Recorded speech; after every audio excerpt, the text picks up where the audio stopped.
इस हिमाचल प्रदेश के बॉर्डर की सुरक्षा पूरा देश कर रहा है।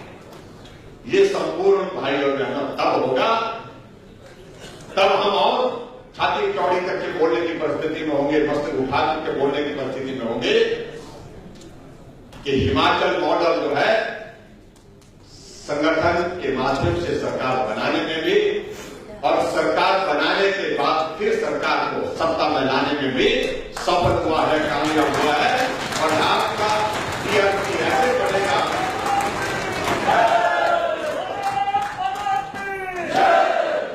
पूरे देश भर में आपके इस मॉडल का जो है अलग तरह की डिमांड होगी। उसको हम चाहते हैं, ये होना चाहिए। हम सरकार बनाते हैं, चलाते हैं, फिर कमी रह जाती है, लेकिन अब की बात कमी नहीं रह जाती है। इस बात को सुनिश्चित करने के लिए हम सब लोगों को काम करना है और हमने ये तय किया है कि यहां सुझाव दिए गए हैं मंत्री को, विधायकों को किस प्रकार से काम करना है। अब दिन रात मेहनत करके तो हमने इस लक्ष्य को हासिल करने के लिए हमने काम करना है और मुझे पूरा भरोसा है, पूरा विश्वास है निश्चित रूप से जहां 2017 भाजपा का हुआ, 2022 को भी भाजपा का ही बनाने के लिए किसी भी प्रकार की यहां से हम कह रहे हैं इसलिए नहीं, आपके चेहरे को देख करके हम कह रहे हैं, तो जोश और जुनून आपके चेहरे पर जिस प्रकार से आपके इसमें है, इस बात को मैं कह सकता हूं दावे के साथ इसी की आवश्यकता है, जोश और जुनून की आवश्यकता है। और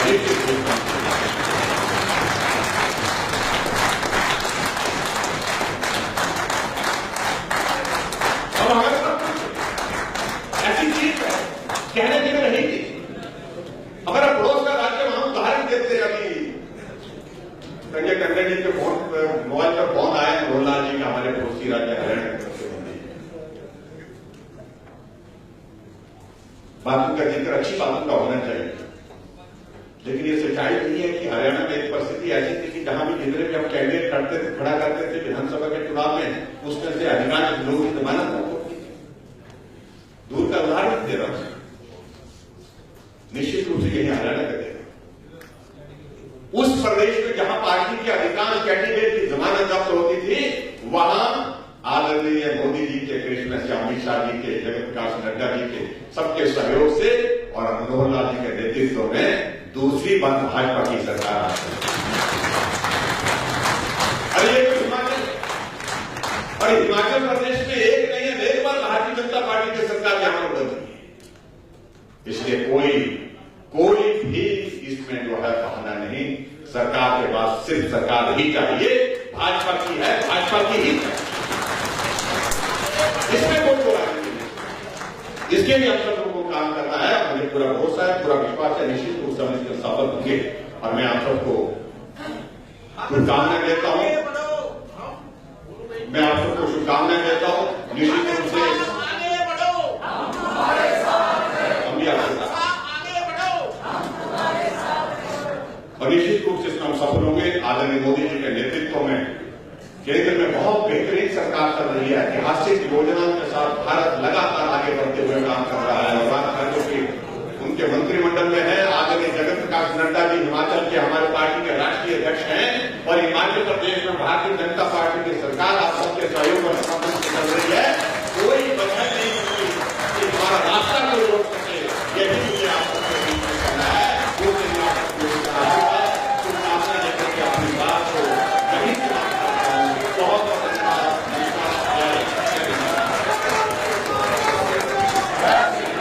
अब हमको हिमाचल प्रदेश को पूर्ण राजत्व के 50 वर्षों के कार्यक्रम करते हैं। स्वरूप आपके सामने हमने प्रस्तुत कर दिया, पिछले कल उसके बारे में बातचीत की है। उसके लिए मेरा आप सबसे यही निवेदन है, जो पिछले 1 साल का जो गैप हमारा जो पब्लिक कनेक्टिविटी का जो रहा है, पब्लिक कनेक्ट का जो रहा है, जहां कमी रही है, उसको हम इस यात्रा के माध्यम से पूरा करने की परिस्थिति। और ये भी कहना चाहता हूं कि ये स्वाभाविक रूप से जिस प्रकार से हमने तय किया है, जिस प्रकार से हमने कहा है कि ये 50 साल जो है स्वर्णिम हिमाचल प्रदेश के राजत्व, पूर्ण राजत्व के, ये हिमाचल प्रदेश के लोगों को समर्पित होंगे, क्योंकि किसी ने मजदूर ने भी अगर मेहनत की है उसका भी इस हिमाचल के निर्माण में योगदान है। किसी इंजीनियर ने काम किया है उसका भी हिमाचल प्रदेश के उसका भी योगदान, ये उनके लिए समर्पित है। एक सैनिक ने देश की रक्षा के लिए अपनी जान न्यौछावर कर दी, कुर्बानी दी, शहादत दे दी, उसका भी इस हिमाचल प्रदेश के 50 साल के सफर में इस हिमाचल को यहां पहुंचाने में, गौरवान्वित करने में जो है उसका भी योगदान है। एक डॉक्टर का किसी की जीवन बचाने में जिसने अपनी जीवन लगा दिया, उसकी एक भूमिका है। इसलिए हिमाचल प्रदेश के हर नागरिक को हमें ये समर्पित करना है, ये 50 साल हिमाचल की जनता के लिए समर्पित, क्योंकि उनके परिश्रम, उनके मेहनत, उनके सहयोग, उनके समर्थन से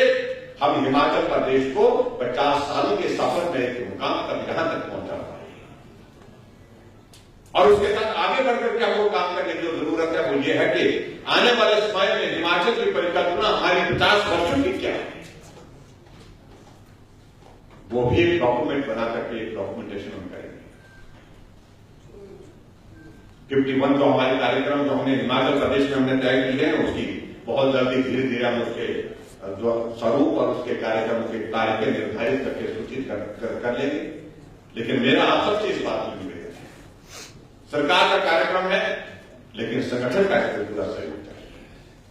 तभी जाकर के संभव हो पाएगा, तभी जाकर के इस कार्यक्रम को प्रभावी ढंग से लोगों को पहुंचाने में कामयाब होंगे। आप सब इस काम को करेंगे, ऐसा मुझे पूरा भरोसा और पूरा विश्वास है। और हिमाचल प्रदेश के संगठन को एक बार मैं फिर से साधुवाद देता हूं, जो नए इनिशिएटिव हमसे लेकर के हमने काम किए, चाहे हमने पन्ना प्रमुख सम्मेलन किए, चाहे उससे पहले पन्ना प्रमुख से पहले हमने नए कॉन्सेप्ट के साथ जो काम किया था वो हमारे त्रिदेव सम्मेलन थे, और आने वाले समय के लिए और विजन के साथ काम करने के लिए जो बातें कही गई हैं उसमें हम सब लोग आगे बढ़ेंगे, ऐसा मुझे पूरा भरोसा, पूरा विश्वास है। और हिमाचल प्रदेश के सभी पार्टी के कार्यकर्ताओं की भावनाओं का सम्मान करते हुए हम सब लोग आगे बढ़ेंगे। और साथ में ये भी मैं जरूर कहना चाहता हूं कि लक्ष्य हमारा अगला जो है वो हिमाचल प्रदेश में भारतीय जनता पार्टी की सरकार को 2022 में फिर से सत्ता मिला है, स्पष्ट है। ग्राम सभा जीती है और विधानसभा जीती है। जब हम अपनी पार्टी को इस तरह से कह रहे हैं, हमारी पार्टी हिमाचल प्रदेश में जिस प्रकार हमारा संगठन है, जिस संगठन पर हमको गर्व है, क्योंकि हम एक व्यवस्था के अनुसार संगठन की इस व्यवस्था से निकल करके यहां पर पहुंचे हैं, तो इसलिए बहुत कुछ इसने सीखा है, बहुत बड़ी ताकत है। हम विकास की कितनी की बातें कर रहे हैं, विकास चुनाव जीतने के लिए एकमात्र होता है। जब तक हमारा कार्यकर्ता जो है वो संघर्ष की प्रवृत्ति के साथ, जुनून के साथ, जोश के साथ काम में नहीं होता है, तब तक के लिए विकास एक जगह है। ऐसे एक नहीं अनेकों उदाहरण हमारे पास है।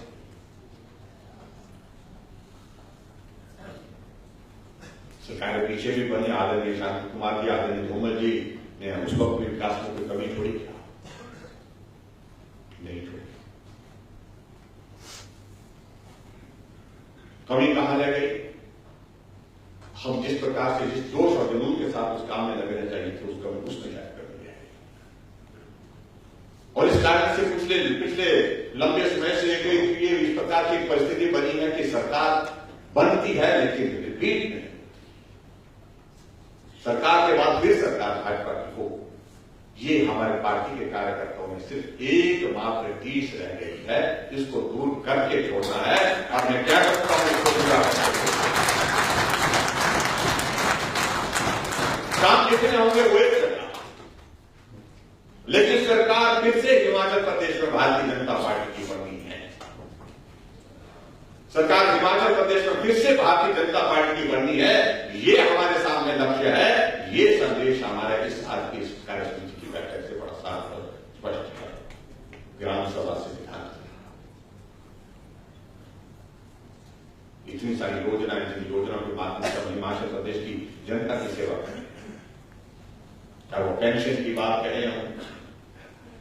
चाहे पेंशन के बाद हम जनमंच की बात करें, चाहे हम 1100 की बात करें, चाहे हम गृहिणी सुविधा की बात करें, चाहे हम आयुष्मान भारत की बात करें, चाहे हम हिम केयर की बात करें, ये तमाम सारी योजनाओं के बाद मुख्यमंत्री स्वावलंबन योजना का हम जिक्र करें, हाउसिंग स्कीम के अंतर्गत जहां 3000 से 4000 मकान हिमाचल प्रदेश में एक साल बनाने का लक्ष्य सरकार का होता तो उसको बढ़ाकर के हमने 10,000 तक किया। उन सारी चीजों का जिक्र करें तो मुझे लगता है बहुत सारी योजना, क्योंकि पहला सत्र था, पहला हमारा जो प्रशिक्षण का जो हमारा जो कार्यक्रम था उसमें मुझे कहा गया था कि प्रदेश सरकार की योजनाओं पर आप बोलिए। मैंने बोला,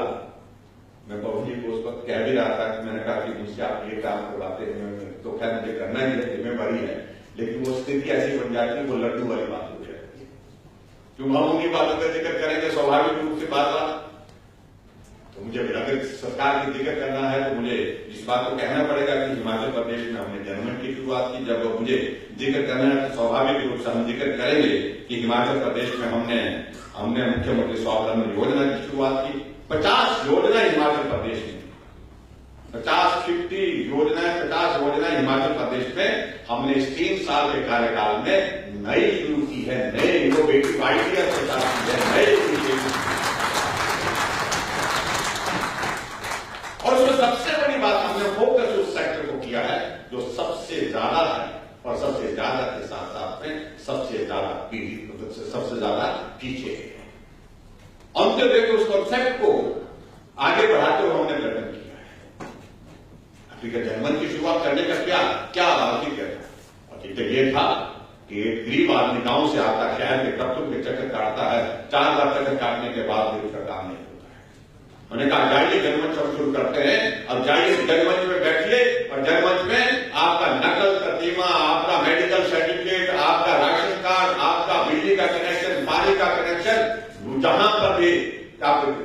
जनमंच में जाएंगे मौके पर उपलब्ध होंगे, हम कर रहे हैं। और इसी कारण से हमारे विपक्ष के लोगों को बहुत परेशानी है कि ये जनमंच उनके लिए आदत हो गया। उनको लग रहा था कि इस समस्या रहेगी तो लोग, उनको आदत थी घुमाए रखो, चलाए रखो, लोगों के चक्कर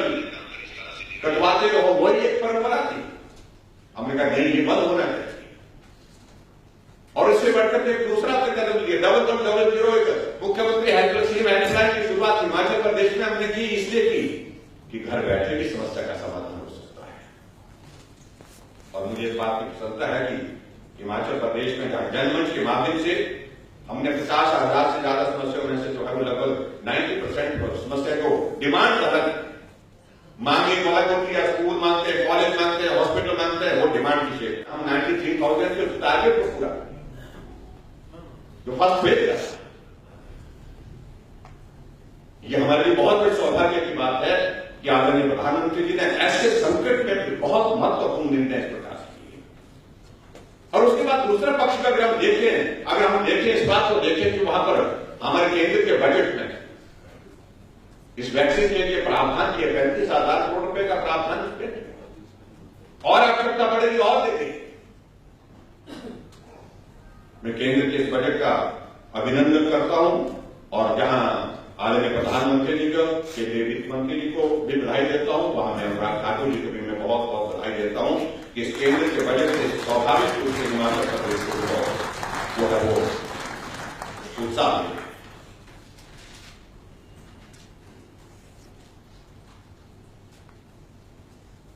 अब जहां तक बात आती है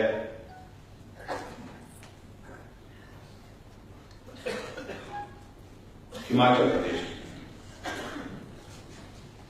हमारा बजट प्रस्तुत होगा, हमारा प्रयत्न होगा कि हिमाचल प्रदेश भी इस प्रकार से बजट प्रस्तुत करे जो संतुलित हो, जिसमें विकास की संभावनाएं जो है वो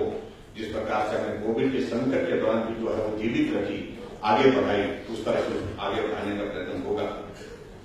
लेकिन उसके बावजूद मैं केंद्र का आभार व्यक्त करना चाहूंगा, विशेष तौर से जो हमको विशेष मदद मिली, जो ऋण 450 करोड़ रुपए का मिला 50 साल के लिए, और उसमें ऋण जो है वो उसके बिना इंटरेस्ट फ्री हो, सिर्फ सहयोग मिलता है, मदद मिलती है।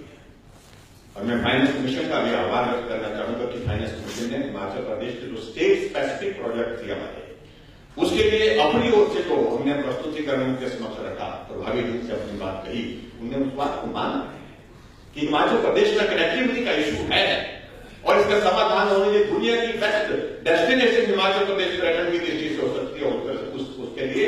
यहां आवश्यकता कनेक्टिविटी की है। बाई एयर कनेक्टिविटी को प्रोत्साहित करने के लिए हमने लगातार पिछले कुछ अरसे से जो है 2 साल 3 साल से प्रयत्न किया है। उसमें उन्हें रिकमेंडेशन में आपने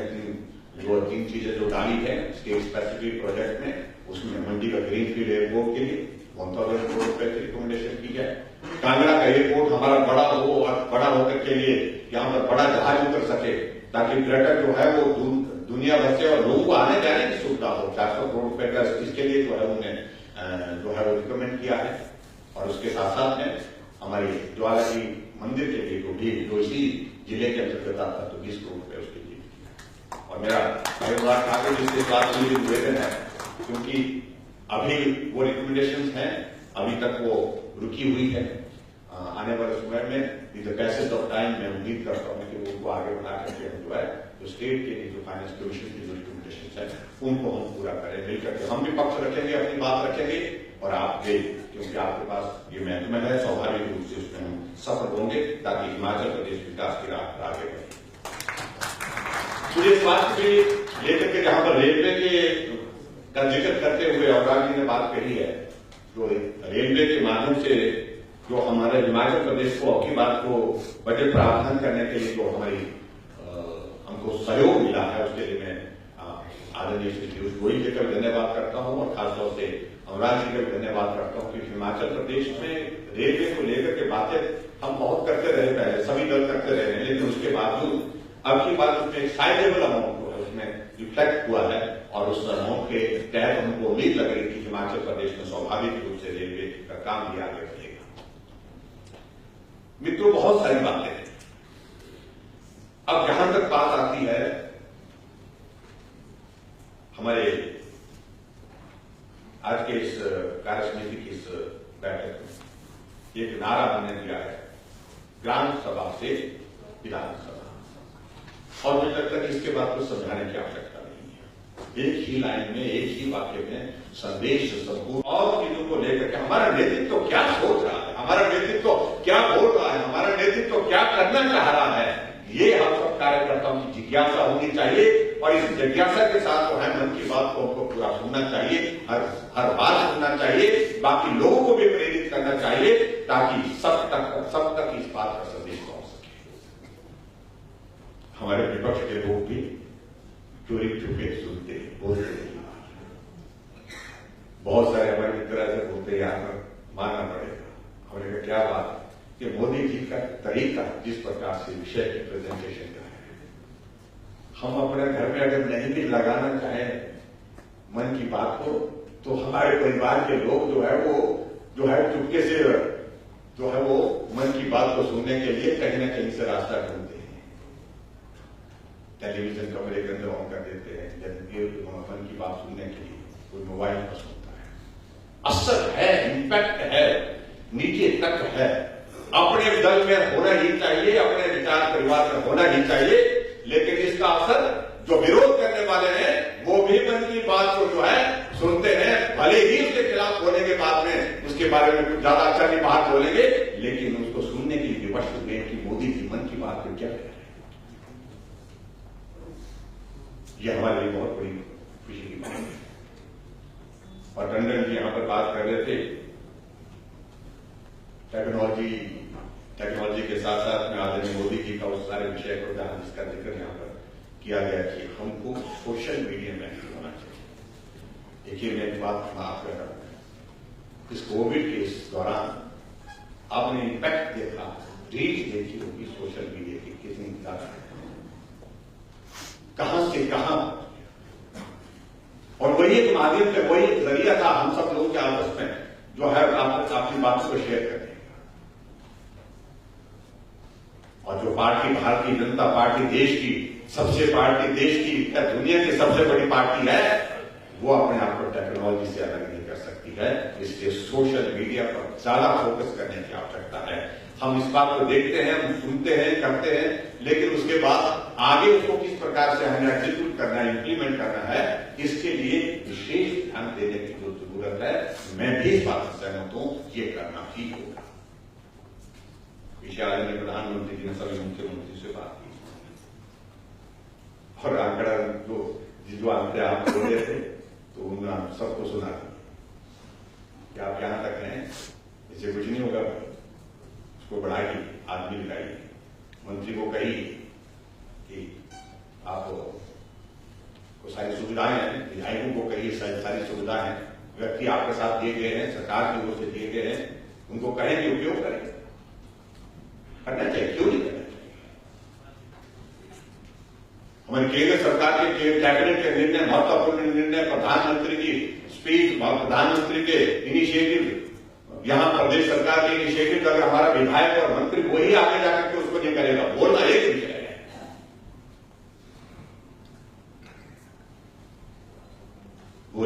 बोल करके भी एक भूमिका है,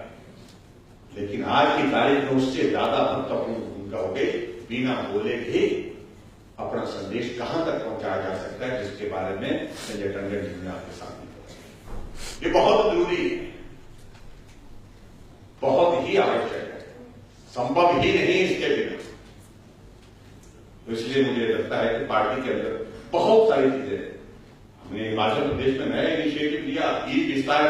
योजना, ये पूरे देश भर में किसी प्रदेश ने शुरू की, तो हिमाचल ने शुरू किया, और पूरे प्रदेश में, पूरे देश भर में किसी स्टेट ने ई बजट की शुरुआत की तो हमने की, हमने बजट भी जो है वो उससे पेपर लेस करके जो है उससे ही, आज दूसरे स्टेट भी उसको लागू कर रहे हैं, और ये भी कह रहा हूं पूरे देश भर में ई कैबिनेट की शुरुआत हमने कर दी, धीरे धीरे उसमें आगे बढ़ रहे हैं, थोड़ी कठिनाई व्यवहारिक रूप से आ रही है, लेकिन उसके बावजूद हम आगे बढ़ेंगे और उम्मीद करता हूं कि आने वाले समय में हमारे कैबिनेट में पूर्ण रूप से जो है वो ई कैबिनेट हो जाएगी, यानी कि टेक्नोलॉजी के माध्यम से, और उसी तरह से हमारी पार्टी का कार्यकर्ता हमारा इस टेक्नोलॉजी के साथ जुड़ करके आगे और ज्यादा बेहतर ढंग से काम कर सके, ये आज की आवश्यकता है, उस आवश्यकता को हम सब लोगों ने पूरा करना है। मित्रों की बात एक जो रहती है दूर आएगा, वो कॉर्पोरेशन के चुनाव होंगे, एक उपचुनाव भी कांगड़ा जिला में है, उसको भी हमको गंभीरता से लेकर के उसके लिए तैयारी करनी है, उसके सिलसिले में सारी चीजों को लेकर के आगे हम बात करेंगे, लेकिन मुझे इस बात की प्रसन्नता है कि हम पंचायती राज संस्थाओं का जिक्र कर रहे हैं। पिछले 15 वर्षों से हिमाचल प्रदेश में एक भी पंचायत का गठन नहीं हो पाया, और अब की बात जब हमने पंचायतों के गठन की प्रक्रिया को आगे बढ़ाने की कोशिश की तो हमारे लिए मुश्किल आ गई कि गवर्नमेंट ऑफ इंडिया का जो हमारा सेंसस डिपार्टमेंट है, उन्हें नोटिफिकेशन कर दी कि सेंसस का प्रोसेस शुरू हो रहा है, और इसलिए नए यूनिक रेवेन्यू यूनिट कोई नहीं बनेगी, ना डेवलपमेंट यूनिट बनेगी, ना बंटवारा सर्कल बन सकता था, ना पंचायत बन सकती थी, लेकिन बीच में कोविड के कारण जो है उसमें जो है वो प्रोसेस शुरू नहीं हो पाया, काम शुरू जब नहीं हो पाया, हमने व्यक्तिगत रूप से हमारी इच्छा थी कि हिमाचल प्रदेश में नई पंचायतों का गठन होना चाहिए, कुछ जगह कॉर्पोरेशन की मांगे वहां कॉर्पोरेशन बननी चाहिए, कुछ जगह नगर पंचायतों की आवश्यकता है वहां नगर पंचायत बननी चाहिए। हमने आदरणीय गृहमंत्री जी के समक्ष रखा, हमने कहा कि अगर आप इसमें इंटरवीन कर सके, ये तो कोविड के कारण जो है सेंसस का प्रोसेस तो रुका हुआ, वो शुरू तो हुआ नहीं, अगर आप इसमें थोड़ी सी हमको रियायत दे दे तो हम हिमाचल आपको हमको इजाजत दे तो हम यूनिट बना लें, पंचायतें बना लें। उनकी इंटरवेंशन से विषय आगे बढ़ा, वो नोटिफिकेशन जो है उस नोटिफिकेशन को विड्रॉ कर दिया गया और कहा कि 31 दिसंबर के बाद जो है उसको हम सेंसस का प्रोसेस शुरू करेंगे, कोविड के चलते तब तक के लिए जो है वो जब विड्रॉ हो गए तो हमारी गुंजाइश 15 वर्षों के बाद हिमाचल प्रदेश में हमने 389 पंचायत, आज वो पंचायत के प्रधान, पंचायत के चुने हुए प्रतिनिधि हमारे भी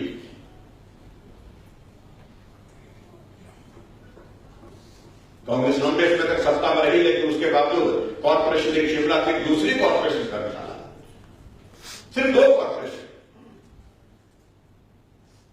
हमने भी इस बात को लेकर के सोचा कि भी क्या करना चाहिए। सब लोगों ने कहा कि कॉर्पोरेशन की जहां मांग है वो करना चाहिए, और हम आगे बढ़े। तो मुझे इस बात की खुशी है कि हमने हिमाचल प्रदेश में एक साथ 3 कॉर्पोरेशन बनाई, सोलन बनाई, मंडी बनाई और पालनपुर। कठिन काम था पालनपुर की कॉर्पोरेशन बनाना, बहुत ही कठिन काम था, क्योंकि आबादी उसके लिए 50,000 चली थी, लेकिन यहां पर जो नगर परिषद का एरिया था उसकी पॉपुलेशन 3,500 थी। इसको कहां तक पहुंचा है? हम सब लोगों के साथ चर्चा किए, बातचीत किए, और बातचीत करने के बाद आगे बढ़े। थोड़ा हमने कॉर्पोरेशन के जो है वो एक्ट में अमेंडमेंट की, और उसमें 40,000 की पॉपुलेशन का क्राइटेरिया लाया, और उसमें आगे बढ़ करके काम किया। और आज मुझे इस बात की खुशी है कि कांगड़ा जो हिमाचल का दूसरा बड़ा, सबसे बड़ा जिला, उसमें भी कॉर्पोरेशन एक और भी 2 कॉर्पोरेशन हमारे कांगड़ा जिला में होगी, और उसी तरह से मंडी और 7 नई नगर पंचायतें हमने, हम आगे बढ़े उस सारी चीज को लेकर। और उसी की तरह से मैं एक बात मैं जरूर कहना चाहता हूं, क्योंकि यहाँ पर जब होता है कि भाई हमारा 1 साल का कार्यकाल जो कोविड के कारण प्रभावित हुआ, हमने इस बात को स्वीकार किया, भी सच्चाई है, कामकाज में प्रभाव उसका आए, लेकिन फिर भी हमने काम को बाधित नहीं होने दिया, बंद नहीं होने दिया। इस कोविड के दौरान में 42 विधानसभा क्षेत्रों में मैंने वर्चुअल कार्यक्रम, और एक्चुअल कुछ जगह एक्चुअल लगभग 9 कार्यक्रम 10 कार्यक्रम हमारे एक्चुअल कार्यक्रम हुए, और बाकी जो वर्चुअल कार्यक्रम हुए 3,500 करोड़ रुपए के उद्घाटन और शिलान्यास हमने हिमाचल प्रदेश में कोविड के चलते बीच में। काम नहीं रुकना चाहिए, काम नहीं रुकने देंगे, विकास नहीं रुकने देंगे। कहीं हॉस्पिटल बनना है उसको हॉस्पिटल का काम शुरू किया, कहीं स्कूल का भवन बनकर के तैयार है उसको लोगों के लिए समर्पित किया, कहीं पुल बनकर के सड़क बनकर के तैयार है तो उसका उद्घाटन किया। उसको क्यों रोकना चाहिए? इसलिए हमने हिमाचल प्रदेश में इस बीच में भी हमने काम करने की हमने कोशिश की, जब कोविड का इतना बड़ा संकट हमारे बीच में। और मैं उम्मीद करता हूं कि जैसे हमारे भाई अनुराग ठाकुर जी ने कहा, मैं केंद्र के बजट का भी अभिनंदन करता हूं। बहुत लोगों को बड़ी सारी इस तरह की स्पेकुलेशंस थी, बहुत ज्यादा लग रहा था कि टैक्स लगेंगे, कट लगेगा, ये हो जाएगा, वो हो जाएगा। लेकिन इतना बैलेंस पर संतुलित बजट जो पूरे देश के लिए ऐसे संकट के क्षण में लोगों ने शायद कल्पना नहीं की थी, उस कल्पना को पार किया।